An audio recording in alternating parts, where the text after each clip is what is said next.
Сәлем достар, менің каналыма қош келіпсіздер. Сіздермен Наргиза. Мен бүгін сіздерге нағыз Наполеон жасау жолымен бөлісемін. Видеоның соңына дейін күзетіп, пікір алмасып отырыңыздар.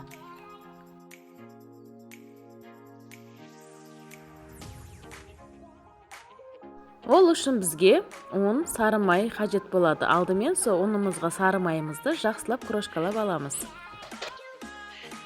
Қанша граммдан істеткендерімді описанияға жазып кетем, сол жерден скриншот жасап аласыздар.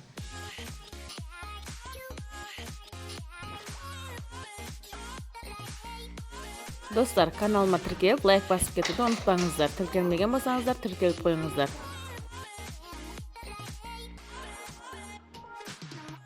Біздің крошкаларымыз дайын. Ал енді 2 жұмыртқамызды шағып, үстіне шым-шым тұзымызды салып, 2 чайный ложкада алма сіркесінен құямыз.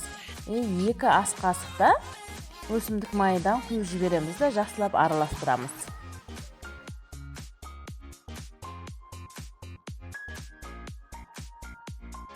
Ал енді осы араласпамыздың үстіне 1 пиала мұздай суымыздан құйып жақсылап араластырып, крошкамыздың үстіне алып барып, үстіне құямыз.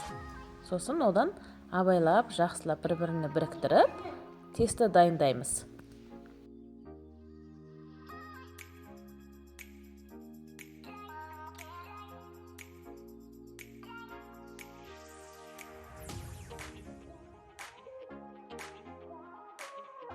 Бұл тестамызды осылай мягкий болады.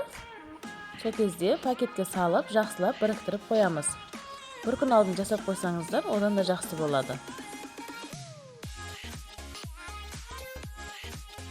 Тестамызды холодильникке салып қоямыз.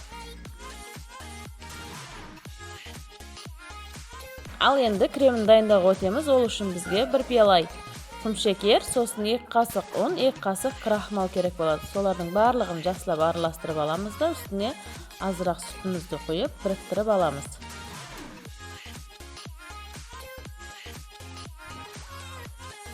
Енді үстіне қалған сүттерімізді құйып, жақсылап араластырып тұрып, астын жоғары отқа қоямыз да, бір текст қайнап шыққанша араластырып тұрамыз. Менде ванилин бар еді, ванилин салып жібердім. Крем жақсылап қайнап шыққанша венчик көмегімен жақсылап араластырып тұрамыз. Қайнап шыққан соң, оны басқа ыдысқа салып, бетін пакетпен жауып, салқын жерге қойып суытамыз.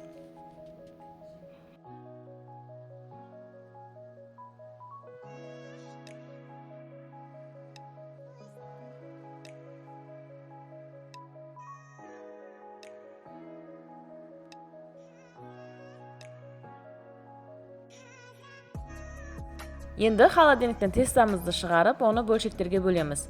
Мен 7 күсекқа бөлдім.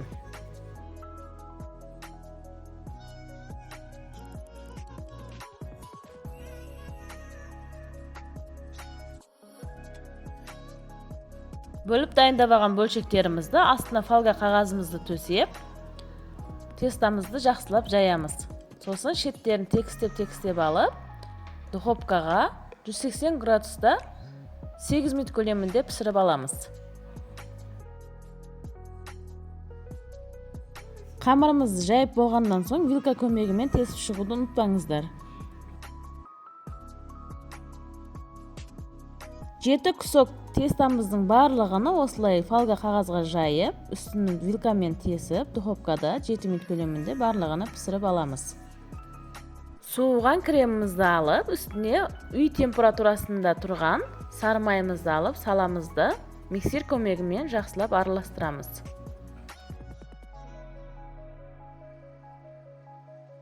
Біздің креміміз дайын болды. Енді піскен тесталарымызға, кождарымызға әдемілеп жағып шығамыз.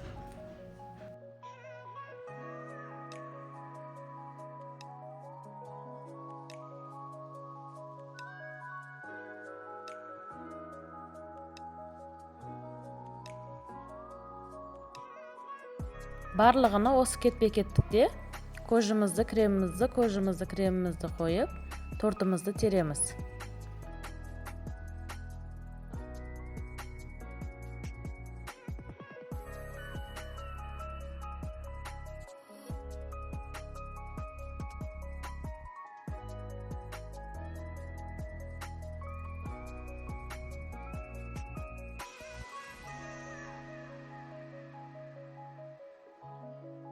Ақырғы көжімізді қойғанымызда үстіне тақтайымызды қойып, бір басып аламыз. Сосын үстіне кремімізді жағып, шекелерінен қалған тестамызды ұрвақтап аламыз да бетіне себеміз.